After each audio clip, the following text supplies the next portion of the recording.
Hey guys, how's it going? Jarred-Garneau here. Today we're going to learn a solo. So it's Born Under a Bad Sign by Albert King, which in my opinion is one of the quintessential blues solos you should learn. For, a few different reasons. It's only 4 bars long, so it's pretty short. Has like a lot of iconic licks.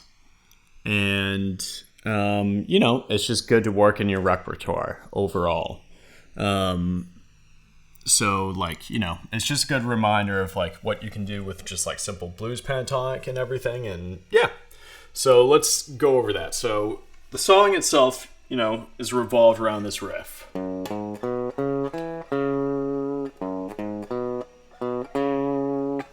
And, during the verses, it's kind of like a slight variation of itself.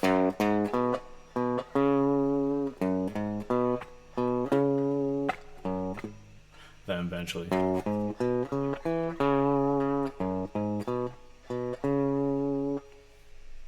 So, yeah, that's the majority of the song, and then eventually goes to the 5. And has like a double turnaround thing, but, we're just going to focus primarily on the solo. Let's talk about what's going on in the solo. So, it's only on 2 strings, another good reason why it's good to learn. So it begins, if you're like thinking of your regular minor pentatonic box, it would be minor pentatonic box 2. So we're starting, and we're in the key of C sharp, by the way, or D flat, however you want to look at it. So the song begins with a bend at the 14th fret from the 4 of the tonic key. And we're doing a whole step bend, and then we're letting the note slowly fall. And you're going to hit the root on the and of 2. So it'd be 1 and 2 and. So rhythm is really important there. 1 and 2 and. And you want to time the fall to happen all the way just before you hit the root. So letting the note fall and then hitting the root right there. So the idea is that, it just has a little bit more motion letting the note fall into the root. So it's kind of like almost like if you're playing slide, or it's kind of having that sort of effect right there.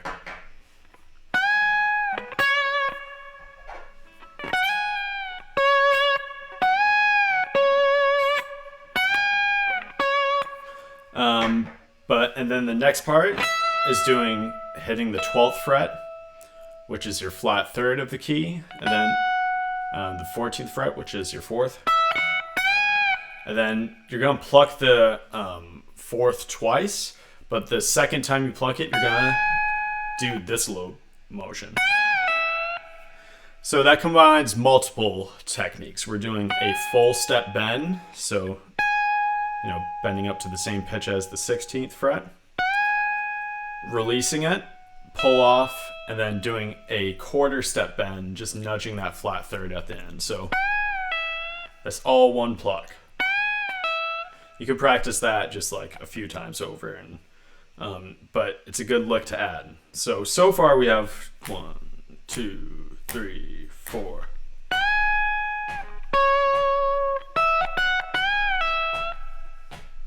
So, you can think of it rhythmically. 1 and 2, 3, 4. 1 and. Now the next part is just the same thing as the first part, but we're gonna hit the root note. We're gonna displace it to the and of 3.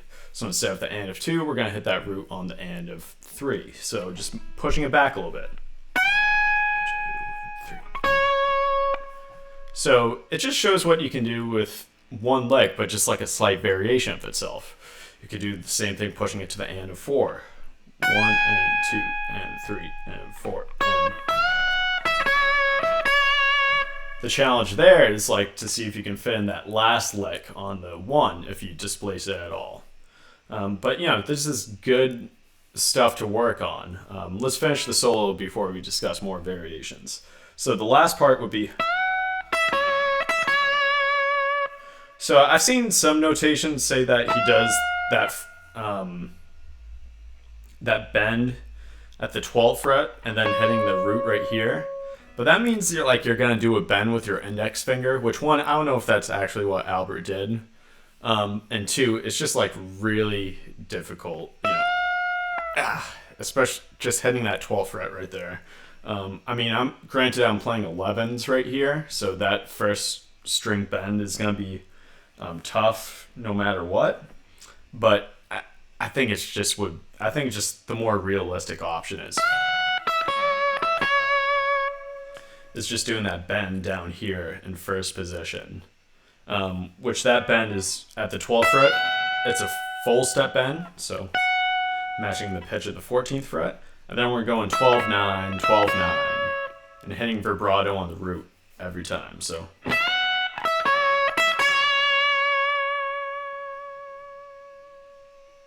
All right, so let's go over the whole solo. 2, 3, 4.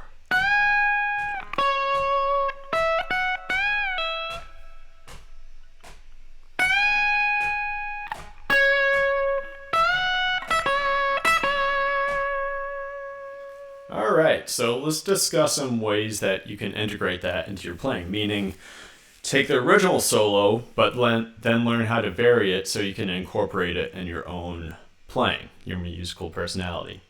So we already went over one way, which is, learning to displace that first lick, the second note on the first lick. So you could go, any beat you want. You could do it on just one. So 1 and 2, 3 and 4. Or going like 1 and 2, 3, 4 and... We're going 1 and 2, or 1 and 2 and, which is the original one. You could do it on 3, 2, 3, the and of 3, like the first variation, 2 and 3 and that's really great stuff to learn. You could even go farther in the lick, but it would cut into the next lick you hit in the solo. Another thing that you see me do a lot is just rake into the note. A lot of times when I'm doing these Albert King style bends, I'm not playing it like how he actually does, like with his thumb, which sounds great and everything, and it's obviously Albert's technique that he plays with, but a lot of times what I'm doing is just raking into that note. So how I do that is I just lay my thumb across and rest it on the string above that I'm playing. So if I'm playing the first string in this case, I'm going to be resting my thumb on the second string and just like laying it flat. And that's eventually what I'm going to work towards, but I start from the sixth string, and while resting this part of my palm right here on the strings just to cut out the notes, I rake through the string starting from the sixth string, and then once I get to the second string, I rest my thumb there, so just practicing that motion. And then eventually hitting that bend with these fingers. So a lot of times I use my index and middle finger at the same time, just for a little bit extra punch in my playing. So it's kind of like, almost imagine if you're like pinching between your thumb and your these fingers right here. So kind of doing that motion. So mastering that can really help. And then, just maybe repeating parts of the lick twice just to hear different variations with that. So like, instead of going,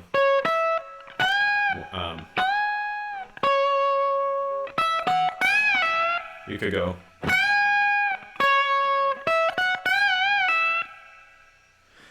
as long as you're like keeping track of your timing and what measure you're on and like what licks you're playing in mind, you do have to think ahead to like what phrases you want to play next. You can really play like shorten and extend licks as much as you want, which is always a great way to practice, take a solo that you know, but then just like rhythmically do these little improvisations or yeah. So learn the solo. You know, if you're interested in learning more and need like lessons from me, email me at JarredGarneau@gmail.com. The information's always in my description.